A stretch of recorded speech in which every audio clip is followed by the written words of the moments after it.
Hello, everyone, and thank you so much for joining us for this edition of Reporter's Notebook. For those of you who've never watched Reporter's Notebook before, it's a really cool segment where, sort of towards the end of our days, we get to sit down with some of our reporters, maybe some of our editors, maybe some of our producers, and just figure out what it's like behind the scenes working at a news station and digging a little deeper into those stories that we cover for you guys each and every day. So today we are joined by Miss Ariana Kraft on Zoom. Hello, hello.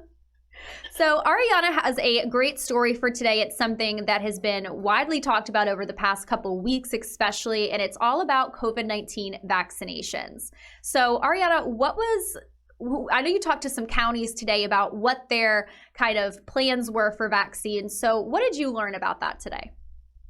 Yeah, so we got word that North Carolina will be getting the Pfizer vaccine. And so what I was really interested on was how that's going to look for counties because of the extremely cold temperatures that specific vaccine requires when it's being stored or transported. I spoke with Lenore County's Health Department Director, Pamela Brown, and she kind of broke it down for me and explained how planning and timeliness is going to play a big role in all of this.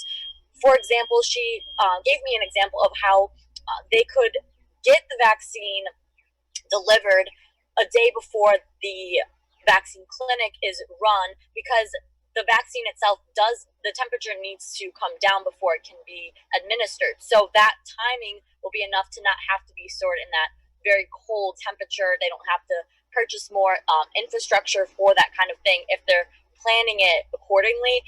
And she, said that for months now, they've been planning and, talking with other government agencies to make sure that when the vaccine is ready to be distributed throughout the counties here, they'll be ready to do so. Definitely. And I know, one of the big things they've been pushing, especially for Pfizer's vaccine, is they really want to get that out, by the end of December. So talking to these counties, is that something that, these health experts and health agencies are telling them that's going to happen? Is that something that is going to be possible for these counties? Yeah, so for priority groups, it is, there's a chance that people can be getting these vaccines as early as this month, but it is important to remember that widespread public vaccinations might still be months away. It's going to go down to those priority groups first, so it still might be months until the general public can get these vaccinations. And so that kind of leads into the next thing she was telling me. And with more holidays coming up, the safest way to prevent any form or any spread of the coronavirus is probably to stay home and limit any traveling and gatherings and things like that. Definitely. And that's one of the things, even before Thanksgiving weekend that, the CDC was really pushing, like, stay home, do it virtually. And, a lot of people still traveled. So, the CDC is having to kind of almost backtrack a little bit on the recommendations that they've had for people. They're making a lot of changes for quarantine time periods, what they're recommending for travel, what they're recommending for pets being on, airplanes at this time. So this is great that they're, counties here in North Carolina are really planning this out ahead of time, which is awesome because, like you said, it's not going to be, widely distributed to the public for, at least until March is kind of around the time frame they're thinking.